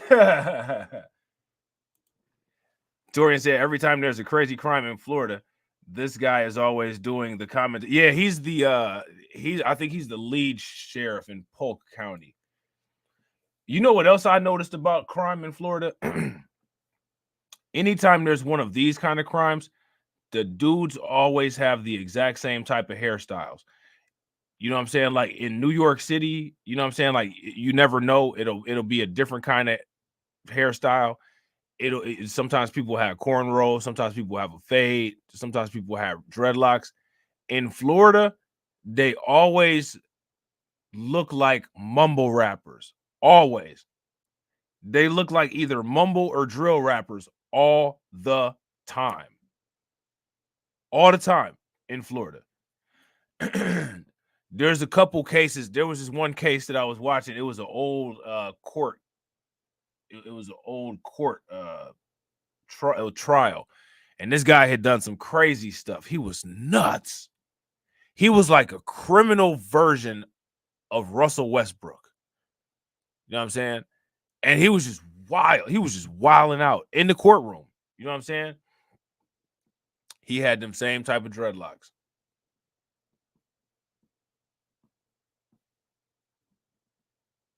It's crazy. I don't know why. It's just in Florida, though. Everywhere else, people be having different kind of haircuts, different kind of hairstyles. In Florida, when it comes to this crazy nonsense, always them locks. Always. Event. Daquan tries this drive-by shooting in unincorporated Polk County, and immediately we assign our detectives, who are just the very best, and our gang unit, and the search is on. Our gang unit does some remarkable investigative work, and so they get on to Daquan Carey. And they know he's armed. He always carries a gun. We know that he had this AK-47 handgun. And we want to give you a picture of what happens. People look down this gun, anytime Daquan's around because he's a very, very dangerous person. So there's a road called Mahogany Run over in the Cypress Gardens area. Like, this is crazy, man. Like, why? Like, you taking these pictures, stacks of money, got the gun pointed at the camera. Like, man, what? Like, this is the shout out to Leonard. Yeah, this is facts. This is Pookie Loke, Pookie life, fast money.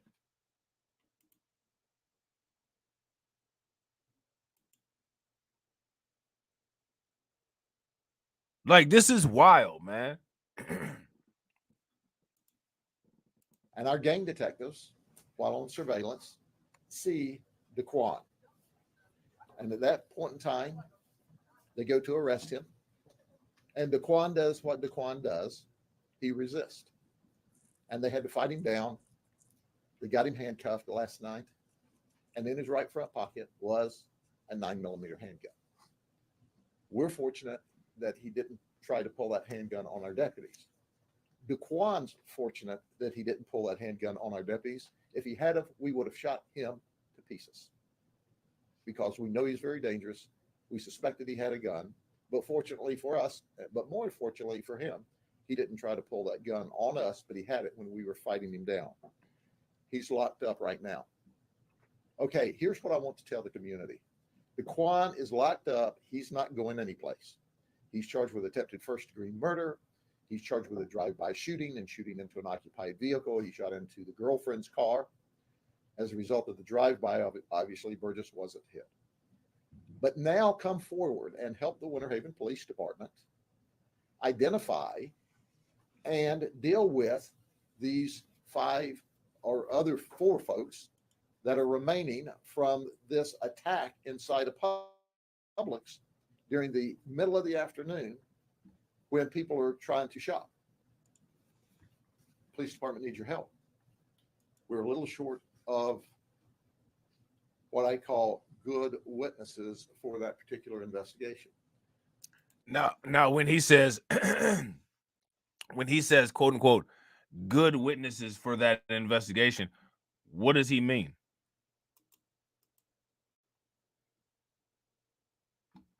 What's a good witness? Yeah, I gotta agree. If you guys agree with Lloyd Sky 9, give me a thumbs up. If you guys disagree, give me a thumbs down. Lloyd Sky 9 says all of these types usually display the latent feminine traits from a dysfunctional upbringing. Facts. Super facts. I agree with both Denise and Katsy. Denise says not black. Katsy says reliable witness. I agree with both of y'all. I've said this before. Gangbangers, such as this guy, doesn't care. He doesn't care, and his associates didn't care. That's why they were going to jump on our victim Burgess in the middle of a Publix, in the middle of the afternoon. And of course, he defended himself once again. But these are dangerous folks. He can't hurt you. He's locked up. But we need to get the others off of the street too. Let me underscore, make something abundantly clear. This is a very, very, very few number of people, but they create a total panic in the community because all the community members know how dangerous they are and they don't care. They will hurt you. We have to get the associates of Daquan off the street. That's important. But here's something we first talked about last week. Let me remind you again. Jerron Dunn's 33 years of age. He's a substitute English teacher at New Beginnings Charter School. Okay. So here's the teacher part. Now we're going into the teacher part. In Lakeland. We did an investigation and determined that he had engaged in appropriate misbehavior with 2 female victims, 17 and 18. One of them told the guidance counselor who reported it to us, and he was arrested. He was charged appropriately, and because he sent video clips showing that he was masturbating in the presence of these children. Sent these. Why would you do that?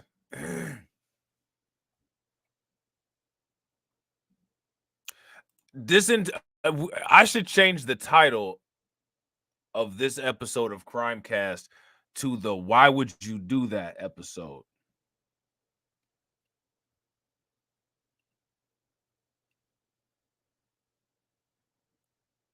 Would you guys agree? This episode definitely needs to get changed to the "Why Would You Do That" episode.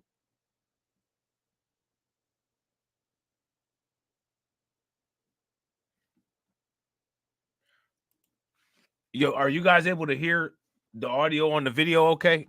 If you guys can hear it, give me a thumbs up. If y'all can't, give me a thumbs down. Such these video clips. He's 33 to these 17 and 18-year-olds who were students. So he was appropriately arrested. We sent out a press release and said, hey, look, we need help. We know this is probably not the only two victims. Well, you don't have to call us a prophet, but we got two more people that came forward, and he was rearrested for having sex with a 20-year-old who was his student. That's against the law. See, he was also arrested when see, he did the same stupid shit that CEO did. You're not really supposed to be sexually or romantically engaging in people who would possibly look to you as an authority figure. That's a what is that called? That's a conflict of interest. Some people would even go as far as to say that it's unethical. You know what I'm saying? An 18-year-old came forward, and that inappropriateness of showing videos occurred in a classroom. So he was arrested and he bonded out on the first two. He was rearrested and he just bonded out again. So he's not in jail, but he doesn't learn well. If there are other victims, tell us. We want to know. Two more victims have already come forward. But it's the week for teachers. In less than a week, that was last week, this is this week, we've just arrested Ramir Jones. He's 21 years of age. And he is a teacher at a private academy called Preparing the Way Academy. It's a private school. It's not associated with the school district. He teaches grades 5 through 8. And here's what occurred. He met this young lady who was 15 years old, and she was on probation for felony battery and grand theft. Well, on December the 4th, she cut her monitor off and ran away. So our detectives, once again, who are the very best, start looking for this 14-year-old. We learned during this investigation that she's hanging with a school teacher, or at least is an associate or a friend of the school teacher. Again, why would you do this?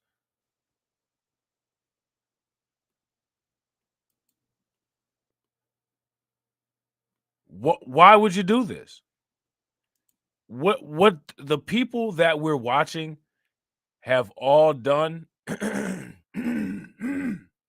excuse me, are guaranteed actions to not only destroy their career, but to destroy their life.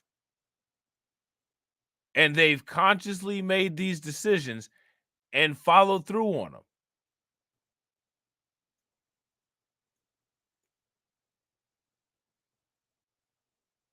What do you guys think about this? I've never seen anything like it. So now we're to the 5th of December, and we're frantically looking for this 15-year-old girl who we believe may be in the company of not only an adult, but a school teacher. So after a lot of investigative work, at about 11:30 at night on December the 5th, our detectives go to Mossy Oak Lane, which is Ramir Jones' address. And we say, hey, we're looking for this young lady. She's 15. She's a runaway. She's endangered. Now, understand, at this moment in time, we've not attached him. It was a hunch. So it all came together after this. But we're putting bits and pieces of what this girl says, and this girl says, and this girl says. So he says, hey, come on in and look around. The detective searched the house. He's not there. She's not there. She's not in the house. So they leave. So they search all night long, and they're gathering more information and more information. And that's when they figure out that she has possibly gone to a RJ's house. And they go, oh, that's the guy that we went to earlier. That's the school teacher. That's the guy. So they go back at 6:15 in the morning. Well, the detectives are tired. They look him in the eye and go, okay, dude, we're well over this. We've got a 15-year-old missing girl. We have information that you went someplace and picked her up earlier in the evening, last evening. Where is she? He let us in the house again, and we found her in his bed. Can you get more stupid than this? He didn't tell them that they needed to use a warrant or nothing. And on top of it, he knew that they were looking for that girl. And then so he just lets them in the house. Now, here go my thing, right? Let's not get it twisted. He had no business doing any of this stuff, right? But at the same time, though, if you're gonna do some stuff wrong, I mean, I don't know what was going on here.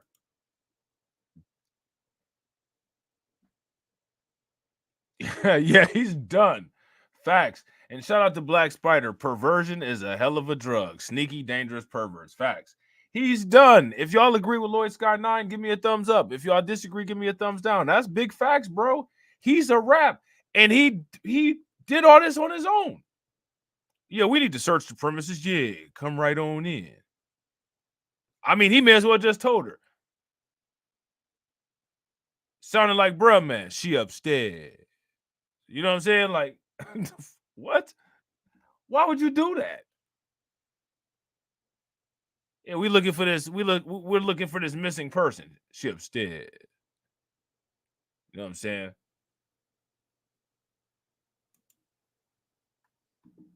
Like, this dude is moving like the real life Cole on Martin. The only person that I know that's this damn dumb is Cole on Martin. And this dude may actually have Cole beat. Did you hear what I said? I didn't stutter. In his bed. At this point in the investigation, there's no credible evidence that they engaged in sex. But as the investigation went on, we found out why we were searching in the house earlier as just a fluke, just running through the numbers of possible people that knew her, that he was hiding her in his car. And he told her, turn off your cell phone so they can't find you. So we have charged him with a litany of charges. And we have text that he was grooming her for sex, even though there's no evidence there was sex at this time. We charged him with interfering with child custody, false information to law enforcement during the investigation. Man, he's got some heavy charges on himself because of this. And all of this stuff is going to make it to where he's going to be one of those type of people that's he's going to have to report anytime he moves to a different neighborhood. But for real, homeboy might be doing a lot of time. Like, he might mess around and end up doing like 20, 30 years behind this. Tampering, traveling to meet a minor, trespassing, everything we could think of. We also arrested the 15-year-old for violation of probation and cutting her monitor off, which is a criminal violation. Ramir Jones, a teacher, not the 15-year-old's teacher, but a teacher, is currently in the county jail, and he was just given this afternoon a $51,000 bond. Ladies and gentlemen, listen to me clearly. These folks are put in a position of authority over students, over children, over kids. They are to show the appropriate leadership for these children. Both of these fail the community, fail their schools, fail the parents whose children they were entrusted to. And they're going to be held accountable. But here's a message I want to send out to everyone. The overwhelming majority of the school teachers across this county, this state, this nation are absolutely awesome, totally awesome people doing a great job. These few like this will always be held accountable. Not only will they be criminally investigated and taken to court, but we will always do a press release and put them on blast. You cannot inappropriately hide children or have sex with children anyway. But when you're in a position of authority over them, it makes it much, much worse. That's the two events for the day that are significant. Back to the gang event, we still have a lot of gangbangers to put in jail and ultimately in prison. So here's the message for you gangbangers. If you don't want to go to jail and prison, knock it off. Stop it. You keep running and gunning in the streets with your buddies, and you're going to be locked up too. Because we would rather see you all locked up in jail and prison and alive than dead in the streets.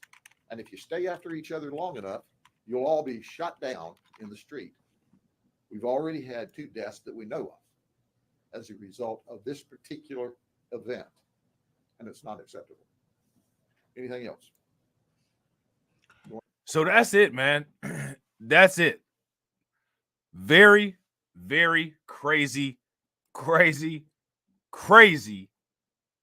episode of Crimecast. So, ladies and gentlemen, just so you guys know, one of the things that I want to do more of in 2022, shout out to Mama Zeke. What's good with it? I want to drop more pre-recorded videos. Is my goal on all my channels to drop more pre-recorded videos, which may take away from the amount of live streams or the length of the live streams that I'm able to do. But I want to drop more pre-recorded videos. So that's one of my goals. So hopefully starting in 2024, there will be more pre-recorded videos for you guys to check out on all the channels, including on Reacts. You know what I'm saying? I know you guys probably like, how the hell y'all gonna do pre-recorded videos on Reacts? You'll see. You know what I'm saying? So make sure you guys leave your thoughts. Hopefully you guys enjoyed everything. Make sure if you haven't liked the video yet, you smash that like button. If you watch on the replay, make sure you hashtag replay gang. Let us know what you think. Trying to get to that 500. We're going to definitely get there. Hopefully you got your notification bells on because we got content coming all day long. All right. So with that being said, ladies and gentlemen,